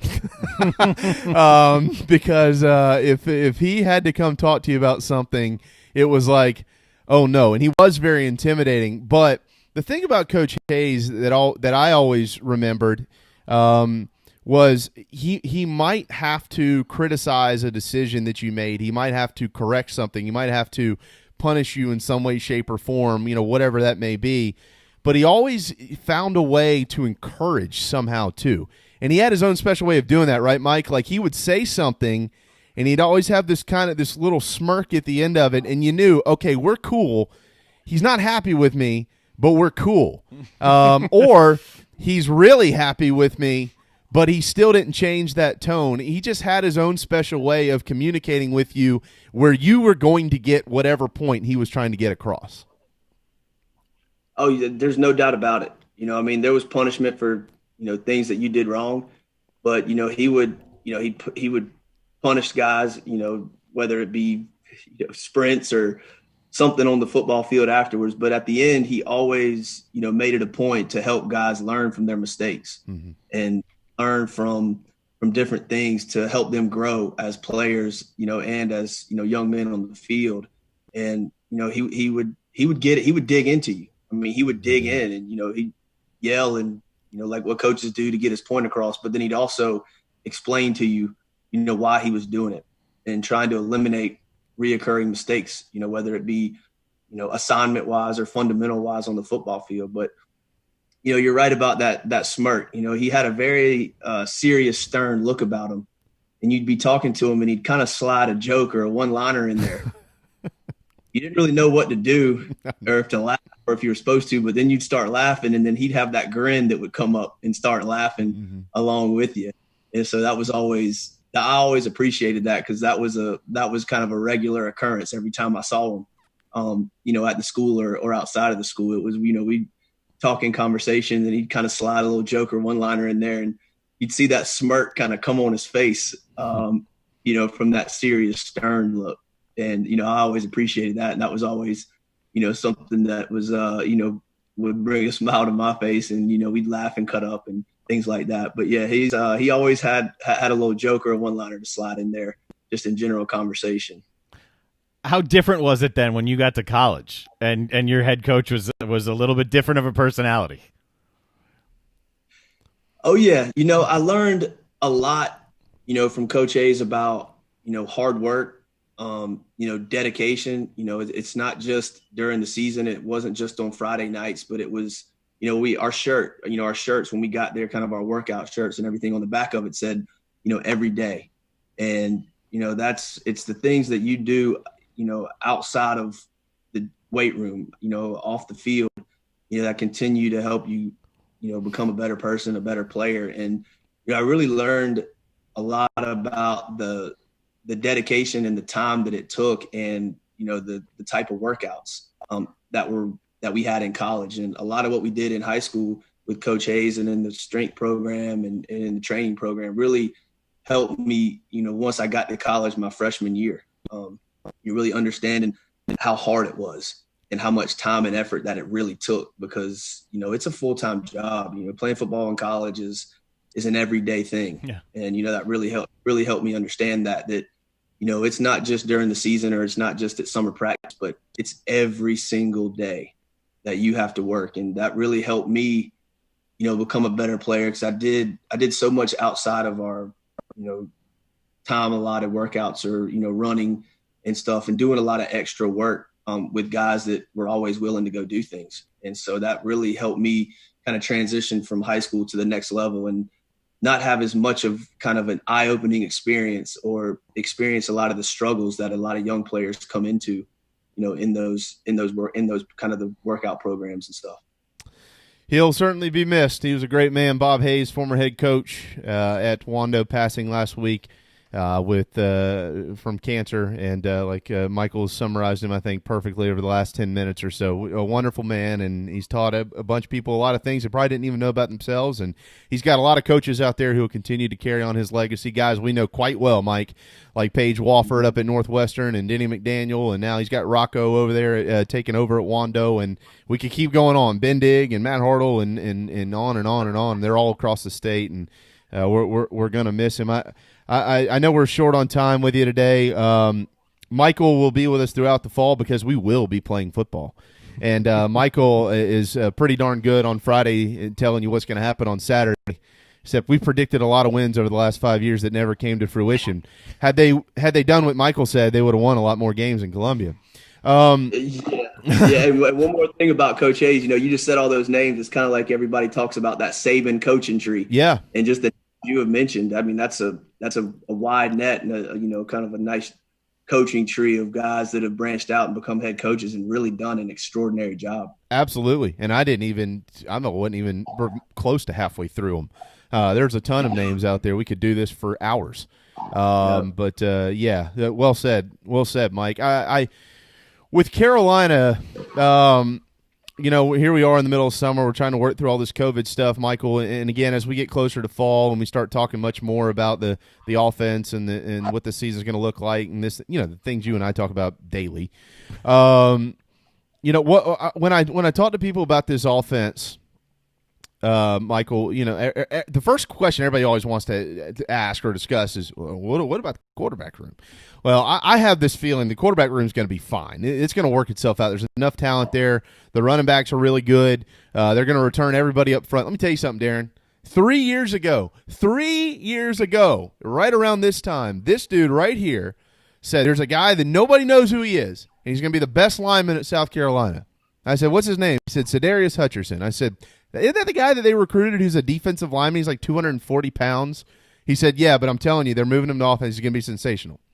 He's the best lineman they've got. He'll start at left guard this year for South Carolina. So I'm just telling you. Yeah, see, that's why you're here. Before you buy our lottery ticket, talk to Mike. Offensively, all these positions have a lot of guys. But there's one group that continuously comes up when what's the question mark? And it's a position you know quite well. It's a wide receiver. But I'm not buying that because you got Shy's back, Josh Van's back, Otre's healthy, Xavier Legette, DeCarrion Joyner. We could go on and on. Michael, there's a lot of talent there. I mean, is Brian gone? Yeah. Is Debo been gone for 2 years? Yeah. Those guys are off to the NFL. I understand that. But there's 2 or 3 names right there that are going to play in the NFL. And now you got Mike Bobo in charge of the offense. I'm not as down on this wide receiving core as some people seem to be. They might be unproven, but they're certainly not less talented. No, there's no doubt about it. I think one of the key things that you put in there early was Sedarius Hutcherson being able to slide into left guard. And if he is able to slide into left guard, I think that unit up front can be really good for us this year. But in looking at the receivers, I think, we had some struggles last year. I don't think we did them many favors, with the play calling. We faced a lot of tight press coverage and we tried to run a lot of quick game into that. And so I don't think our play calling really set our guys up to have a lot of success and to really help guys get open and really finding the holes in coverage, to get those guys in those holes in coverage to be able to have success. I think Shy Smith is in line for a big year. I think Ortre Smith is kind of that X factor for me because, he had such a good freshman year. I think he had, somewhere upwards of 30, close to 40 catches as a true freshman, starting maybe half the year or a little under half the year. That's a lot, for a true freshman. And he had some big catches. I remember that Louisiana Tech game, had a crucial catch at the end of the game to set us up, to end up winning that game. And, if he doesn't make a couple of those catches, then we end up losing that game against Louisiana Tech. So he's one that I'm really looking forward to breaking out. I think he can have a big year. And I think Shy Smith the same way. And, Josh Van is another one that I'm really looking forward to. When he gets the ball in his hands just a couple of times, that he was, made some catches and took off upfield. He was, he has a very quick first step and he was explosive. And, he's one that I'm looking forward to kind of maybe, breaking out this year, as well as Xavier Legette. I think he's come a long way as a true freshman with the game starting to slow down for him. So I really think that we have a good receiving core. And I think DeCarrion Joyner can be really good. And I think he can be better than a lot of people expect. The things he did with the ball in his hands, last season, whether it be at quarterback or at receiver, he's a threat. And I think he's going to be one that I think breaks out this year and has some big games for us because, what he can do in the slot or lined up outside can be dangerous. I think this year we're going to be able to stretch the field vertically a lot more. With the speed that we have, the speed and the combination of size and speed to be able to stretch the field vertically more because we weren't very good at that last year. We'd hit Brian Edwards downfield sometimes, but we were never good at, dropping back and being able to stretch the field vertically across the board. Not being more so kind of a half field read and really get guys down the field. So I think that's one thing that we're going to be able to do a lot more effectively this year. And efficiently also, not just taking shots downfield, but taking calculated shots downfield and really setting up things. And I think Mike Bobo is going to have a good plan. Michael Flint is with us. If you're listening on the Podbean app, not watching some of the streams across various social platforms, receiver at South Carolina, quarterback when he was in high school. What's the biggest challenge for DeCarrion, and where do you expect to see the biggest improvement when you're going from full-time QB to full-time wide receiver? Yeah, I think it's a little bit of a challenge, but as far as the mental aspect of it, it helps playing receiver because you understand the concept of a play, and you don't just understand what you're doing specifically at that spot, whether it be X or Z or Y or, any of those spots. You really understand the concept of the play, and you have an understanding of it, knowing where you need to be and really what the quarterback is thinking and the quarterback's thought process from read to read. So you could see a coverage and you're lined up, split out wide, and you understand what the quarterback's thought process is and how you can help the quarterback as well. Within your route. And so I think that's a huge piece. I know just from, out there playing receiver, the physical part of it, he's such a good athlete that, last year he looked like second nature running routes. I think some of the things that he's probably been working on is really fine tuning his routes, getting in and out of breaks and things like that, and understanding, looking for the ball and, kind of how you stem, the DB, coming off the line, getting into the routes. But I think as far as the athletic piece of it, it's a seamless transition for him. I think it's more of the little things, that help get separation from a DB or, kind of your alignment on certain plays. But, as far as, just the overall transition, I think he'll be fine. They kind of just threw him out there last year, and when he gets the ball in his hands, he can do good things. I think this year is going to be even better for him. Really understanding the fundamentals of playing receiver and really doing the little things right, that can help create separation from defensive backs. Yeah, I find it. I find it incredibly interesting with this entire offense, Mike. Because if Brian McClendon was back calling plays this year, I think with this group of guys, and it is a talented group of guys, I think there would still be a lot of fear of what's to come with Carolina fans. Can we score enough points? Because offensively last year was so sporadic outside of like the first series of every game, a very scripted series, and was always actually pretty good. Brian McClendon had him ready to go that first series. That was making the adjustments. But here comes Mike Bobo with a bunch of experience. So is that the biggest difference? The ability to make adjustments in this league, where traditionally we see the best defenses in the country. Yeah, I think it's just it comes down to having an identity on offense and knowing your personnel and knowing what you like to do, and then kind of build your offense around those guys. I felt like last year we had a little too much of kind of a grab bag of things, and we would try to utilize what other teams had, what other teams used that was successful against the defenses we were playing that week. And so it was really, we didn't really have an identity. It was, we're going to try to incorporate these plays because it looked like it worked, last game or 2 games ago against, that kind of defense. But really, opening the playbook up and just understanding, your personnel and what you have that can, attack the weaknesses of that defense. I think there's a lot that goes into it, but mainly I think just having that identity and building, your script and your play sheet, off of what you like that week. And I think we left a lot on the field last year as far as, kind of just, it's almost like we just picked plays and we didn't run things to set other things up, which I think, we had some success against Alabama. I think we left a lot of points on the field against Alabama, having success with certain plays and then kind of not running a play action off of it or something to that effect where, Alabama's guys were close to the line and then, busting with the play action in the flat with the fullback or with the tight end.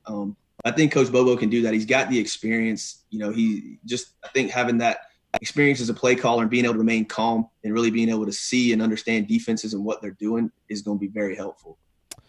Good stuff. Michael Flint, former wide receiver at South Carolina. On that note, we'll let you go, brother, but it's good to see your face. It is. I like the curls, man. I mean, you and me got these curls going on here. That's right. That's it. Yeah, it's the original 1-9. Yeah. No, it's always good to be able to come back and talk some football, and hopefully, we'll be able to get a season in this year. It could get delayed or something, but I'm looking forward to it. I think that'll help everybody kind of be able to get a little. Hey, I think having sports back is just good in general. Yeah, no doubt about it. I'll give Gives us all something to talk about. Absolutely, there's no question, brother. Well, I appreciate it. I'll holler at you later on this afternoon, and we'll catch up and send my best to MJ3 and Ellison. Hope the kids are doing well. We really appreciate it, man, and we're getting closer to football, but. Thanks for the time today, and good stuff on Coach Hayes. He's going to be incredibly missed. Yeah, no, he's built a legacy, and he's built a really good thing at Wando that I think is going to continue, to build on. And he built a really good program. Not just football, but he built an athletics program, which was crucial and what Wando really needed. And they just continue to. I know they'll continue to build off of it because he's got the right people around him. No doubt. Go Warriors. Thanks, Mike. See you soon, brother. That's it.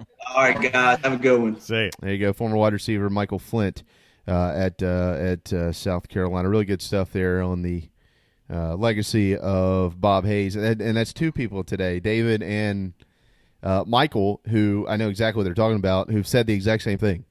He had this little smirk, and you didn't really know, do you laugh? Do you smile back? Like, what do you do? And then you realize quickly, okay, he's being cool. He's being cool with me.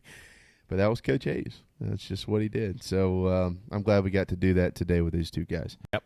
Throwing up a picture right now of just it's from the Post and Courier, one of the pictures from the field dedication, Robert E. Hayes Field. Yeah. So it's good that they got that done, while he was there to see it. Well, what I'm kind of hoping moving forward here, and I know a bunch of the guys over at Wando, T-Nick, if you're listening, I don't know if you are or not, maybe moving forward we can just call it the Bob. T-Nick is listening because all capital letters Wando is on the chat room board from a T-Nick. Okay, yeah. T-Nick, he's a good friend. He's coaching over there.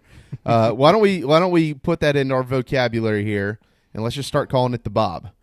Wando plays at the Bob on Friday nights. The Bob. So I think Western Kentucky's baseball stadium is the Bob. Okay. I believe. I'm not sure.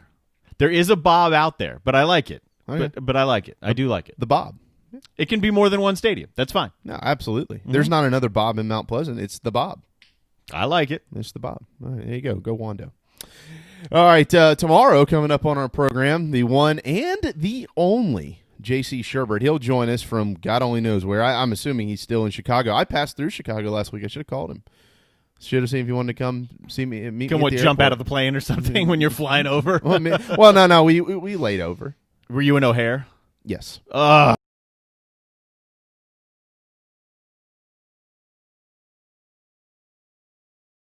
Southwest. O'Hare is massive, and there isn't really a great people transport system in O'Hare. No, I've gone through that before. Yeah, it's terrible. O'Hare's a tough one. I had to run, literally run from one side to the other one time because the layover was like 25 minutes, and they had already started boarding. This was a few years ago. We were going to Wyoming. Carrie and I were hauling tail to try to get where we were going. But anyways. I have a standing rule, and this is a very, very good rule for everybody. Never, ever, ever, ever, ever run between gates in an airport. If you're going to get there, you're going to get there. If you're not, you're not. If you're on the ground, they know that you're there. They know that you're coming.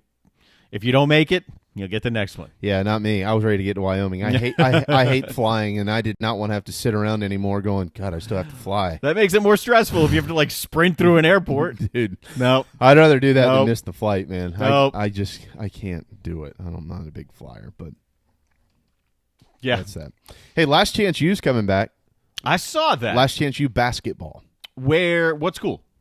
I don't think they've chosen it yet. Okay. Yeah, but it'll be in 2021. Last Chance U basketball. Okay. Next July. There will also be news coming out of Clemson. It looks like the Tigers are going to require every student to be wearing a mask in class and on campus.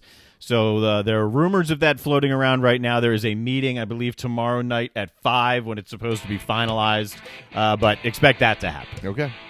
We will touch on that tomorrow and a whole lot more. Again, J.C. Sherbert, he is set to join us, and we'll see what else happens with baseball today. Hopefully, we get some decent news at some point in time this afternoon. I really appreciate David Shelton and Michael Flint for joining us on the JV and Goldwater Show today. As always, Darren, thank you so much for your hard work. You too, man. Really appreciate that. T-Nick is all aboard with the Bob. Okay, good deal. Have a terrific Tuesday.